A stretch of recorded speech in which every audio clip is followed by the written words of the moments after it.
History Spotlight, brought to you by HEC Media and the Missouri Historical Society. Hello, I'm Dr. Jody Sowell, president of the Missouri Historical Society in St. Louis, and this is History Spotlight.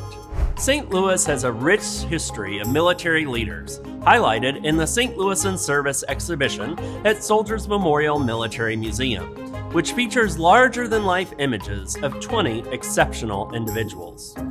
The exhibition honors the service and sacrifices of St. Louis's military personnel, showcasing their significant contributions to the nation's history.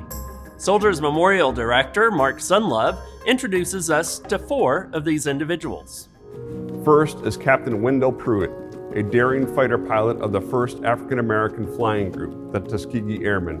Raised in St. Louis, Wendell Pruitt flew in Europe with the all-black Tuskegee Airmen as part of the 332nd Fighter Group during World War II.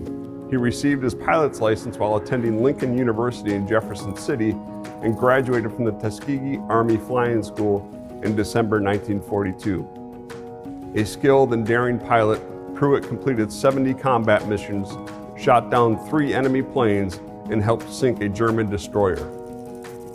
Late in 1944, he returned to Tuskegee as a flight instructor, but his career and life were tragically cut short when Pruitt and a cadet died in a training crash. Second is Lieutenant Commander Edward Butch O'Hare. Butch O'Hare became a fighter pilot after graduating from the U.S. Naval Academy. In February 1942, O'Hare single-handedly shot down 5 Japanese bombers, threatening the aircraft carrier USS Lexington. He received the Medal of Honor for his actions. He then returned home to St. Louis, where he was honored with a parade and went on national tours selling war bonds. Following a brief stint as a pilot instructor in Hawaii, O'Hare returned to active duty in August 1943.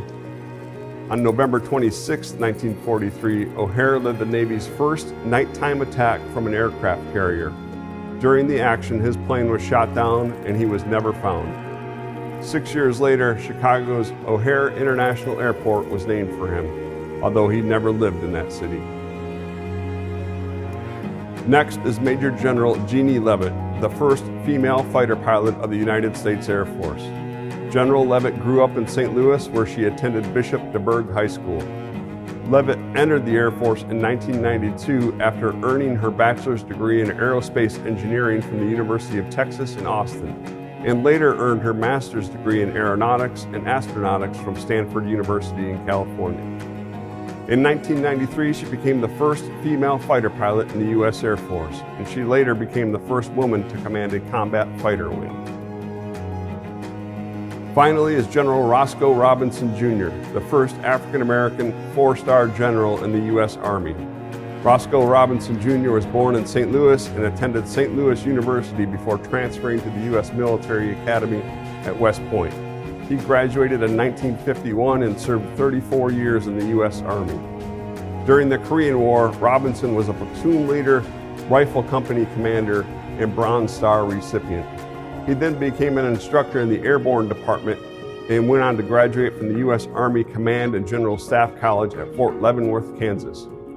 In 1967, Robinson served as a battalion commander in Vietnam. Following his Vietnam service, Robinson became a 4-star general and ultimately retired from the Army in 1985. To learn more about remarkable St. Louis military men and women, visit St. Louis in Service at Soldiers Memorial Military Museum.